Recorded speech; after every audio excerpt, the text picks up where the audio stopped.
আর নাকি মাত্র 5 বছর তার মধ্যে শুকিয়ে যাবে গোটা একটি শহর। আফগানিস্তানের রাজধানী কাবুল। এই কাবুলে প্রায় 60 লক্ষেরও বেশি জনমানব বসবাস করে, আর এই কাবুলের উপরেই ঘনাচ্ছে এই বিপদ। একটি আন্তর্জাতিক সংস্থা 2025 সালের এপ্রিল মাসে একটি রিপোর্টে প্রকাশ করেছেন। সেখানে দাবি করা হয়েছে গত 1 দশকে কাবুলের জলস্তর নেমে গিয়েছে প্রায় 25 থেকে 30 মিটার পর্যন্ত।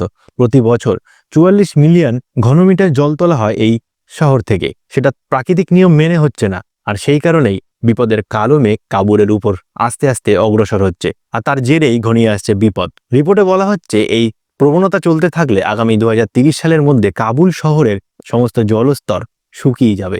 হাহাকার বাঁধবে জলের জন্য। ইউনিসেফের থেকে প্রাপ্ত তথ্য অনুযায়ী কাবুলের প্রায় বেশিরভাগ বোরোয়েলে এই মুহূর্তে যে জল উঠছে সেটা নোনা, খাওয়ার অযোগ্য, জীবাণু, ক্ষতিকারক আর্সেনিক এবং দূষিত। কিন্তু শহরের বাসিন্দারা তো থেমে থাকতে পারে না। তারা তাদের খনন কার্য আরো গভীরে নিয়ে যাচ্ছে। তারা জল তোলার জন্য আরো বেশি পরিমাণে পাইপের ব্যবহার করছে, যার ফলে আস্তে আস্তে কাবুলের জলস্তর কমতে থাকছে। আসলে 500রও বেশি সফট ড্রিঙ্ক এবং বোতলজাত পানীয় জলের সংস্থা কাজ করে এই কাবুল শহরে, যার জন্য প্রচুর জলের প্রয়োজন হয় তাদের। এদিকে বিগত কয়েক বছরে আফগানিস্তানে বৃষ্টির হার প্রায় উল্লেখযোগ্যভাবে কমেছে।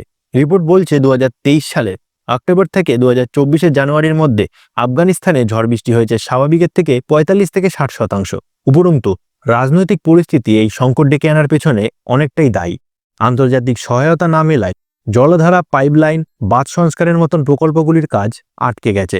ভারতের সঙ্গে যৌথভাবে বাঁধ তৈরির পরিকল্পনাও আফগানিস্তানে আপাতত সমস্যার মধ্যে পড়েছে, যেটা মেটাতে পারত কাবুল, কিন্তু তারপরেও কাজ আপাতত থমকে রয়েছে। বিশেষজ্ঞরা বলছে কাবুলকে এই পরিস্থিতি থেকে বেরোতে হলে কাবুলকে প্রচুর পরিমাণে পাইপলাইন, ড্যাম এবং নদীর খনন কার্য করতে হবে, যার মাধ্যমে কাবুল শহরে জলের প্রবেশ ঘটবে। কাবুল শহরকে ভূগর্ভস্থ জল কৃত্রিমভাবে ভরাট করতে হবে।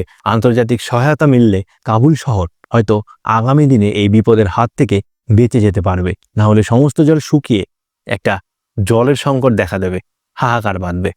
কেমন লাগলো ভিডিওটা কমেন্ট করে জানাবেন। আর জল অপচয় কম করবেন।